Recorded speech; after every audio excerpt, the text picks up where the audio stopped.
Ici, dans notre propre pays, l'ambassadrice israélienne a taxé de terroristes tous ceux qui ont été tués lundi, y compris les enfants et les bébés. Alors j'ai entendu, Monsieur le ministre, que vous l'avez convoqué. Convoquer, c'est bien, mais je crois qu'il faut aller plus loin que ça. Nous estimons avec le PTB qu'il est temps d'expulser cette ambassadrice pour de tels propos. Chers collègues, permettez-moi d'abord d'exprimer toute ma solidarité avec le peuple palestinien qui souffre beaucoup aujourd'hui. Et, Monsieur le ministre, j'aurais voulu vous interpeller sur cette situation intenable. Situation intenable dans la bande de Gaza, où des manifestants pacifistes se sont fait tirer dessus par des snipers avec des balles exprès pour faire mal, pour déchirer les os, pour déchirer les muscles par l'État israélien. Et chers collègues, une fois de plus, nous ne pouvons que dénoncer l'hypocrisie de la communauté internationale et plus particulièrement de l'Europe et de la Belgique. N'importe quel autre pays au monde aurait fait le quart de la moitié de ce que fait Israël, on aurait déjà appliqué un embargo.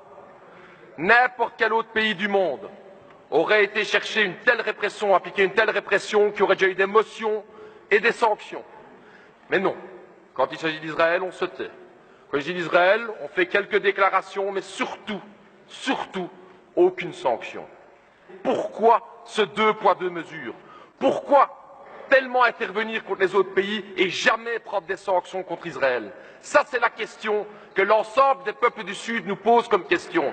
Pourquoi cette hypocrisie? Ici, dans notre propre pays, l'ambassadrice israélienne a taxé de terroristes tous ceux qui ont été tués lundi, y compris les enfants et les bébés. Alors j'ai entendu, Monsieur le ministre, que vous l'avez convoqué.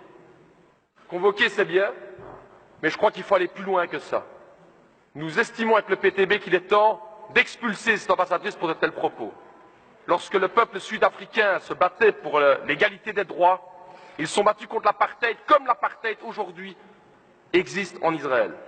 Seules des sanctions internationales et la lutte du peuple sud-africain ont permis de lever l'apartheid dans ce pays. Il n'y a pas d'égalité entre le colonisé et le colonisateur, comme il n'y avait pas d'égalité entre le peuple noir en Afrique du Sud et l'État sud-africain. C'est ça la question, c'est ça l'hypocrisie dans laquelle on est. Il n'y a pas deux côtés à voir.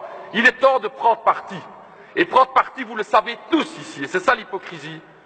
Du côté des partis de droite, c'est que Israël n'entendra aucun autre message que la pression économique ou la pression militaire. Mais vous le savez très bien, maintenant qu'ils ont l'appui des États-Unis, ils s'en foutent complètement des petites déclarations. Vous le savez.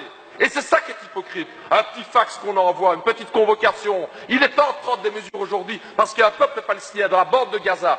95% de l'eau n'est pas potable. Que ferions-nous? Que ferions-nous si nous étions là?